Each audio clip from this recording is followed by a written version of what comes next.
जय हिंद। मैं सुनील यादव। आज MPPSC मेंस 2020 का पेपर थर्ड था, 26 अप्रैल 2022 को। उसके पेपर के बारे में बात करना चाहूँगा। हालांकि इतना समय तो अभी नहीं मिल पा रहा था, बट फिर भी कुछ बातों पर मैं डिस्कशन करना मुझे लगा, उस बारे में आपसे बात करेंगे। सबसे पहली चीज़ कि पेपर कैसा आया था, तो बहुत टफ आया था पेपर, आप इस बात को जान लीजिए।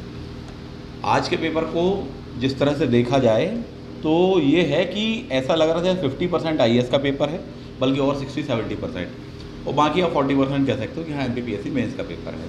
ऐसा मैं क्यों कह रहा हूँ उस बात को आप जान लीजिए। उसकी वजह ये है, देखिए, कि आज के पेपर में जिन लोगों ने पेपर दिया है उन बच्चों की स्थिति ये होगी कि उसमें स्कोर करना तो छोड़िए, पासिंग मार्क्स मिल जाए 40%, 120 नंबर, उतनी बहुत बड़ी बात है।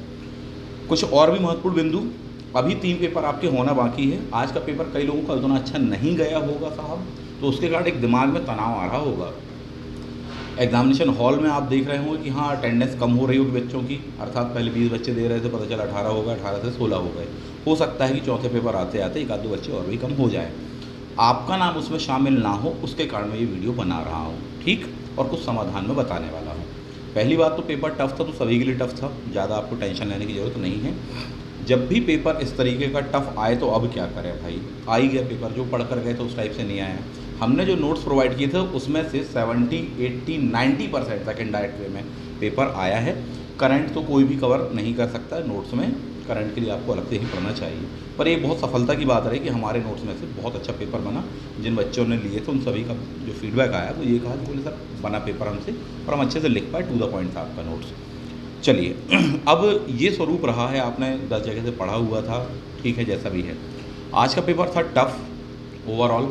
मान के चलिए कि मेरा अनुमान ये है कि अच्छा जो विद्यार्थी होगा, करीबन उसका 300 में से 70 से 80 नंबर का तो मान के चलो उसने अटेंड ही नहीं किया होगा, ये तो भूल ही जाओ। मतलब 70-80 नंबर का क्वेश्चन पेपर उससे बना नहीं होगा। बिल्कुल शॉर्ट में आपको बता देता हूँ।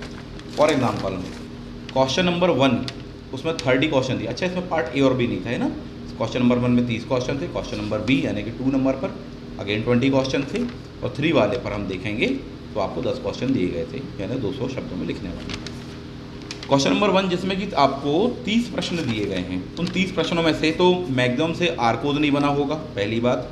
दूसरा, हो सकता है कुछ विद्यार्थियों से लुईस अम्लों को पहचानने वाला क्वेश्चन नहीं बना होगा, जो कि 1.5 पर दिया है। तीसरा, कई तो और भी ऐसे होंगे कि हाँ साहब टर्मिनल वेग बोले कभी हमने सुना भी नहीं है, इस टाइप से, जिनका साइंस बैकग्राउंड नहीं है, उनकी बारे में बात कर रहा हूँ, है ना, उन्होंने नहीं सुना होगा। एक आपको क्वेश्चन नंबर 1 दिया था, 20N का एक बल 50 किलोग्राम द्रव्यमान पर स्लेज को खींचता है, 40N के घर्षण बल को काबू करता है, तो स्लेज का त्वरण क्या होगा। थोड़ी सा टफ था ये, है ना, जिनका साइंस बैकग्राउंड है शायद उनसे बन गया हो। तो ये वो क्वेश्चन है कि भूल ही जाओ। इसमें और क्वेश्चन बता देता हूँ। 1.6 था, पी नाइट्रोफिनॉल और ओ नाइट्रोफिनॉल में हाइड्रोजन बंध के प्रकार। नॉर्मली बच्चे नहीं पढ़ते हैं, और प्रायः ये आपको इतना आसानी से कहीं मिलता नहीं है, हमारे नोट्स में भी नहीं दिया है, ये बात हम जानते हैं, ठीक है। तो ऐसे क्वेश्चनों की कोई काउंटिंग नहीं होती है, जो बाकी हैं उन पर बात कभी भी करनी चाहिए, उससे स्कोर करना चाहिए। 100 में से 100% क्वेश्चन पेपर आपसे कभी नहीं बनता है। 80, 90, 95% क्वेश्चन बन जाना, ये आपकी सफलता होती है। अभी बताते हैं सॉल्यूशन पर भी, और कुछ क्वेश्चन देख लें। फॉर एग्जांपल एक और क्वेश्चन है, अधातुओं का नाम लिखिए जो धातुओं के समान चमकीला गुण रखती है। तो ऐसे क्वेश्चन आते नहीं थे, थोड़ा सा टफ था। इसमें ये क्वेश्चन भी हो सकता है शायद कई विद्यार्थियों से ना बना हो, जिन्होंने अच्छे से पढ़ा होगा उनको बना हो कि हाँ साहब डायमंड ही उठाकर लिख दो, चमकीली होती है, धातु होती है, तो नंबर मिल जाता। खैर, वसा में घुलनशील और जल में घुलनशील विटामिन के नाम बताइए, अलग अलग बताने से थोड़ी सा टफ क्वेश्चन करके अपन देखेंगे इस चीज़ को। नेक्स्ट वन, NPCDCS का फुल फॉर्म बताना था, नहीं बना होगा, ये जाने दीजिए। नेक्स्ट वन, राष्ट्रीय विज्ञान दिवस 2022 की थीम क्या थी, करंट बेस्ड क्वेश्चन था। IUCN वगैरह इनके फुल फॉर्म ये बन गए होंगे क्वेश्चन। तो ये कुछ क्वेश्चन थे जो क्वेश्चन नंबर 1 में थे, नहीं बने होंगे। आर्कोज बता चुका हूँ 1.29 वाला, ये नहीं बना होगा था, ठीक। ऐसे ही क्वेश्चन नंबर 2 पर आप आ जाओ। क्वेश्चन नंबर 2 पर क्वेश्चन नंबर 1 जो दिया था 2.1, लूमिंग घटना का वर्णन कर, नहीं बना होगा। विरोधी ध्वनि वाला टफ होगा।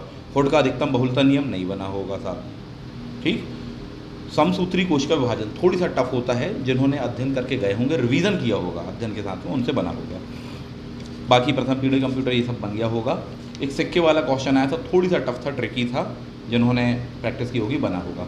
आर्टिफिशियल इंटेलिजेंस कितना टफ क्वेश्चन था, आप देखें कि बिगिनिंग तो पूछ रहा है कि साहब आर्टिफिशियल इंटेलिजेंस, लेकिन उसके बाद में कह रहा है कि आप उसको नरम, सॉफ्ट एंड हार्ड, से क्या समझते साहब जी? लीजिए, थोड़ी सा टफ था, लीक से हटके था, क्वेश्चन टफ हो गया अपने आप में।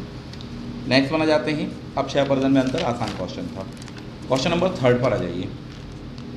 उसमें से भी हम देखें, ये 200 शब्दों में लिखने थे, 11 नंबर वाले क्वेश्चन थे। उसमें यदि आप देखें, लौह चुंबकीय, अनुचुंबकीय, प्रतिचुंबकीय पदार्थ, टफ क्वेश्चन है, नहीं बना होगा हर किसी से, कुछ लोगों से बना होगा। VSEPR सिद्धांत क्या है? इस सिद्धांत के आधार पर CH4NH3 H2O अणुओं की आकृति की विवेचना कीजिए। बहुत टफ क्वेश्चन है, नहीं बना होगा, जाना दो। आत्महत्या करने वाली महिलाओं, 50 महिलाओं की आयु नीचे दी हुई है साहब जी। कई बच्चों को तो लग रहा होगा साहब क्या बोले हैं इस पर, है ना? टफ था, जिन्होंने प्रैक्टिस की होगी, अच्छे से समझा होगा, उनको बना होगा। बाकी जो क्वेश्चन थे इसमें, वो फिर भी कह सकते हो कि हाँ आसान थे। एक क्वेश्चन था 3.8 में, राष्ट्रीय ऊर्जा नीति के सामाजिक एवं राजनीतिक कारकों पर चर्चा करिए। टफ था, करंट के साथ में जोड़कर क्वेश्चन पूछा, आसान नहीं था लिखना, कई बच्चों को दिक्कत गई होगी। तो ऐसे कुछ क्वेश्चन थे, हो सकता है शायद एक आध क्वेश्चन मैंने कम गिना हो, ज़्यादा गिन लिया हो, ठीक है। तो ये वो क्वेश्चन मैंने आपको बताए। इसका मतलब ये है कि 11 नंबर वाले क्वेश्चन में 1 2 3 4 क्वेश्चन को टफ मान रहा हूँ, यानी 44 नंबर तो आप ये भूल जाओ, नहीं बना होगा। 5 नंबर वाले क्वेश्चन में लूमिंग हुड, रोधी ध्वनि 2 3 4 5 और एक आध 6, 5 नंबर वाले मान के चलो 5 से 6 क्वेश्चन है, 25 या 30, तो 40 और 30 तो कितने होगा? 70, ये तो भूल जाओ, नहीं बना होगा। फिर उसके बाद में 3 मार्क्स क्वेश्चन में आर्कोज वाला 1 2 3 4 5 समथिंग 5 से 6 क्वेश्चन इस पर भी होंगे। टीचिंग 18 यानी 20 नंबर, यानी कि 70 और 18 20 समथिंग 90 मान लो आप मोटे तौर पर। 300 में से 90 नंबर का पेपर तो अलग ही कर दो, ये सच्चाई है, ठीक है। अब मैंने आपको ये सब क्यों बताया? मैंने इसलिए आपको बताया, देखिए अब इसके सॉल्यूशन पर आइए। पेपर इस बार MPPSC मेंस के टफ आए हैं। अच्छा, जिन्होंने कॉन्सेप्चुअल पढ़ा था, करंट के साथ अपडेशन करके जिनको पढ़ा था, जिन्होंने पढ़ाया था, वैसा पेपर है। ट्रेडिशनल पेपर बिल्कुल नहीं है। इस पर डिटेल में डिस्कशन करेंगे कुछ दिनों के बाद में, सारे पेपर हो जाने दीजिए। मुद्दा ये है जिसके कारण वीडियो बनाया गया कि साहब बिल्कुल डिमोरलाइज नहीं होना, अपना उत्साह वर्धित रखना। सॉल्यूशन क्या है? इस टाइप का पेपर आ ही गया हाथ में, आप पढ़ के गए हैं ट्रेडिशनल वे में, बट आ गया इस टाइप का पेपर। तो वहाँ सबसे पहली बात तो डरना नहीं। दूसरा पॉइंट, घबराने की ज़रूरत नहीं है कोई भी जरा से भी आपको, क्योंकि टफ क्वेश्चन पेपर तो हर किसी से नहीं बन रहा होगा, आपकी बस छोड़िए, ठीक। तीसरा पॉइंट कि अब इसमें से आप स्कोर कैसे करना, तो पहली बात तो ये होती है कि सबसे पहले जो अच्छे से क्वेश्चन बन रहे हैं उनको बढ़िया अच्छे से बनाओ बेटा, ताकि आप इतना हो कि हाँ पासिंग मार्क्स से ऊपर निकल पाओ। 40% वाला जो होता है साहब नियम, उससे ऊपर निकल पाओ। दूसरा पॉइंट इसमें सॉल्यूशन ये होता है कि देखिए बहुत सारे क्वेश्चन जो आप पहले बनाते थे पुराने पैटर्न में, उनको बनाने की चेष्टा नहीं करनी चाहिए, अंधाधुंध नहीं लिखना चाहिए, क्योंकि आप लिखने में भी गलत लिख रहे हैं, अंदाजे से लिख रहे हैं, मालूम नहीं है, कोई मतलब नहीं है साहब जी। उठा के वो एक बार में काट ही देगा, समय आपका अलग चला गया, ऊर्जा आपकी अलग चली गई। क्या करना चाहिए? जो आपसे अच्छे से बन रहा है या जो बन रहा है उसको अच्छे से लिखना चाहिए, टाइम मैनेजमेंट रखना चाहिए, आंसर मैनेजमेंट रखना चाहिए, उसकी सही ड्राफ्टिंग रखनी चाहिए, उसके पैराग्राफ, उसके बिंदुओं को, उसके प्रकार, विशेषताओं इत्यादि को बताने पर साथ ही साथ करंट के साथ में अपडेशन करने का प्रयास करना चाहिए। यानी जो नहीं बन रहा उसको भूल जाओ, जो बन रहा है उसको अच्छे से लिखने का प्रयास करो। यह स्ट्रैटेजी होनी चाहिए इस प्रकार के पेपर की। 3 पेपर अभी भी बचे हैं, अभी तक जो 3 पेपर हुए वो इसी तरह के थे। PSC ने काफ़ी बढ़ाया स्टैंडर्ड, मैंने तो पहले ही कहा था कि टफ आएगा। करंट के साथ में, बेसिक के साथ में, और 2-2 3-3 चीज़ों को इंटर ऐड करके आप देखें अपन कि उन्होंने पूछने का प्रयास किया है। तो इसका मतलब जो बाकी 3 पेपर होंगे वो भी कुछ ऐसे ही आने वाले हैं। निबंध का चलो आप उतना आराम से हटा दे तो, बट हो सकता है उसमें भी कोई ट्रिक आ जाए, हो सकता है उसमें भी कॉन्सेप्चुअल ऐसे आए जैसे IAS वगैरह में आते रहे हैं। पेपर 5, पेपर 4 तो चुनौतीपूर्ण है, ठीक। अब इतने में क्या किया जाए? तो पहला पॉइंट ये है कि डरने घबराने की बात नहीं है। दूसरा पॉइंट ये है कि जो आपसे क्वेश्चन नहीं बन रहे उनको अलग, जो बन रहे हैं उनको बड़े अच्छे से व्यवस्थित तौर तरीके से लिखने का प्रयास करना। सुंदर हैंडराइटिंग में, सुंदर डायग्राम में, सुंदर प्रस्तुतिकरण होना चाहिए, दिमाग लगाना, स्मार्टनेस के साथ में लिखना, और एग्जामिनेशन हॉल में घुसने के पहले मेंटली प्रिपेयर रहना कि पेपर टफ आ रहे हैं।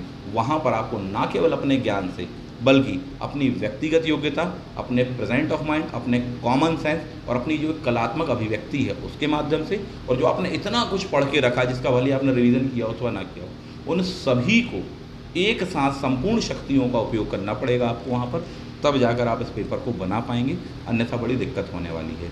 एक दिन के गैप में पेपर होने वाले हैं 3, जो तरीके मैं आपको बता रहा हूँ आप उस तरीके को फॉलो करो, आपके बाकी पेपर्स भी अच्छे जाएंगे, है ना। तो वीडियो को बनाने का उद्देश्य यही था, पहली चीज़ बताना कि हाँ नोट्स में से पेपर आया साथी 80 to 90%। दूसरा, डरने घबराने की बात नहीं है। तीसरा, इसका सॉल्यूशन वो मैंने आपको बताया। और चौथा, आप सभी को बहुत शुभकामनाएं, अच्छा पेपर रहेगा, बिल्कुल नहीं हड़बड़ाना, बड़े धैर्य से बड़े साहस उसको फेस करना, अच्छे से लिखना, आपका अच्छा पेपर जाएगा। आप सभी के लिए बहुत बहुत शुभकामनाएं। ईश्वर करे आप सभी अच्छे पदों पर, अच्छे स्थानों पर जाएं।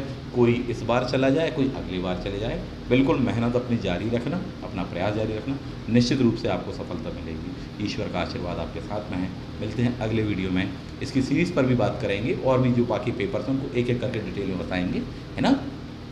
तो कुछ दिनों के बाद में वीडियोज़ पर हम चर्चा करेंगे, है ना। मिलते हैं अगले वीडियो में। थैंक यू, जय हिंद।